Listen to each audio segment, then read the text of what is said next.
點睇今次呢個事件最新嘅情況同埋嗰啲嘅檢測結果又？你關注啲咩？嗱，其實最近咧就關於水管嘅問題，有幾種不同嘅狀況咧，都引起社會嘅關注啊。首先就係屯門公路下邊一個即係主要嘅供應嘅水管咧，就發生滲漏。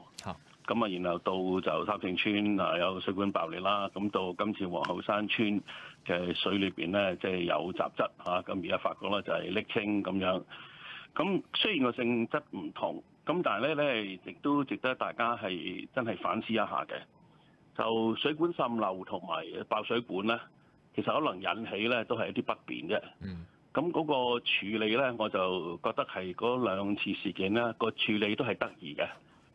即係首要就係如果假如係影響到交通嘅特別屯門公路啊，即係保證嗰個交通唔受太大影響。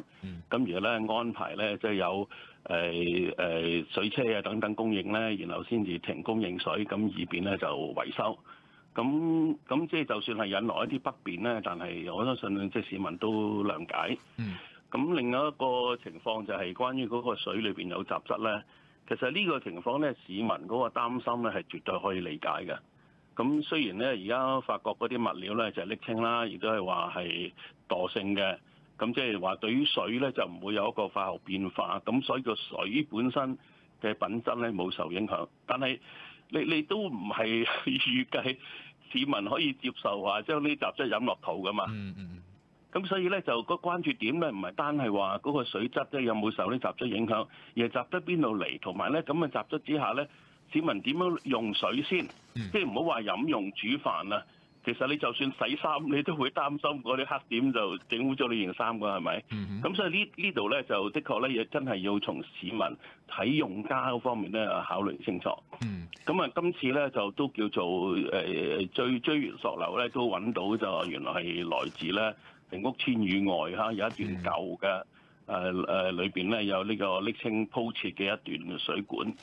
咁原來之前咧亦都曾經咧係發覺到有問題咧，咁所以就亦都有即係加咗濾網嘅咁樣。就我覺得今次嗰個處理咧就的確唔夠迅速嘅。譬如單係講化驗咧，就有傳媒咧去揾大學化驗，咁其實就個初步結果好快就出到嚟啦。咁所以政府嘅部門咧應該都有諗。即使咧，你話喂更加詳細化驗嘅時間要耐一啲，但係初步結果咧其實好快出到嘅。咁如果喺呢方面咧能夠即係及時迅速，咁就早啲咧就係釋除市民嗰個疑慮咧就更好。咁但係另一方面咧就的確我頭先所講啦，即係真係從嗰個同理心方面考慮個用家嘅擔心。咁其實咧就應該早啲咧亦都有另外嘅清潔食水咧供應頂住檔先。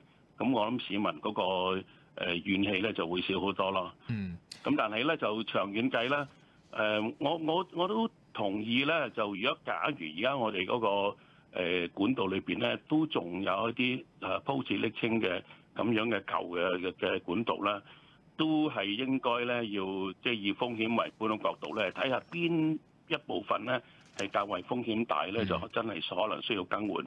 因為更換水管咧，以前嘅曾經試過。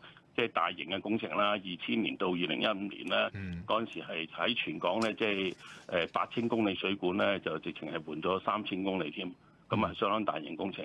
咁而家咧，既然我哋有新嘅技術，包括自管網監測啲管道，咁啊當然啦，呢個監測咧就以水壓啊、流量啊，睇下佢有冇滲漏啊、爆裂嘅情況咧就為主。咁但係而家出現咗另一個情況咧，就係如果其中有一啲舊嘅管道咧，裏邊會有雜質，有可能有剝落嘅風險咧。OK，咁啊更加要監測清楚咯。轉頭翻嚟啊，頭先就提到就係話，即係局長喺禮拜六啦，都落咗去皇后山村嗰邊睇啦。咁亦都提到話，嗰一段400米長嘅舊水管係含有呢個瀝青嘅塗層，提到話今年內會展開更換工程嘅時間表方面咧。時間表方面，你覺得今年內做係咪合理啦？或者有冇需要再加快啦？或者更換水管嘅過程，你睇到嗰啲嘅技術啊，或者遇到嘅情況又會係點樣咧？嗱，我覺得咧，你針對而家呢一個事件咧，就嗰橛嘅含有瀝青嘅舊水管咧，就越早更換就越好啦。咁啊，雖然咧而家既然係揾到個源頭咧，咁亦都加咗濾網啊等等，咁但係始終都係即係市民都係覺得唔安心嘅。咁所以呢一橛嘅更換咧就當然越早越好。咁另外咧就亦都可能有一啲咧啲瀝青嘅微粒啊，咁即係已經喺個整個供水嘅系統裏邊嗰度咧，就市民咧就一方面佢自己都加強過濾啦。咁啊另一方面咧就之前即係相關部門都講咗啦，咁即係繼續就係監察。咁同埋既然咧以往都有話所謂定期沖洗，咁呢個當然要繼續做啦。咁但係我頭先喺新聞前都有講，咁而家我哋又有自管網嘅技術咧，就係監察啲水管嗰個工作嘅情況。咁不過咧就主要都係講嗰個水壓啊、流量啊、有冇滲漏啊等等。咁至於裏邊嗰個管道內邊嘅狀況啦，就的確而家有好多新嘅技術，包括一啲微型機械人咧都可以入去咧，就可以睇得更加清楚嘅。咁所以如果你話仲有700公里島嘅舊水管咧，都存在咁嘅風險咧，我就覺得咧就水務署一定要就加強嗰個監察。咁當然啦，亦都有其他蛛絲馬跡嘅，譬如話嗰個管道附近啊，即係有冇啲濾網咧，發現有啲即係類似嘅微粒啊等等。咁嗰度咪即係從呢個客觀嘅分析，咪睇下邊一啲咧係要需要換先咯。咁就更換水管咧，其實都以往嘅經驗係相當多㗎啦。就之前嗰3000公里喺15年內更換咧，就其實都睇到咧好多部門咧即係相配合。咁啊雖然咧就係過程裏邊咧就免不了咧對交通啊對市民生活有啲影響，但係咧都減到最低。咁所以我就認為，如果仲有呢類咁嘅有風險嘅水管喺度咧，就都真係要按佢嘅狀況咧排嗰個優次咧，然後進行更換㗎啦。以咩嚟排優次咧？同埋呢700公里嘅水管都有瀝青塗層嘅水管位置啊，需唔需要都要公開咧？你覺得有？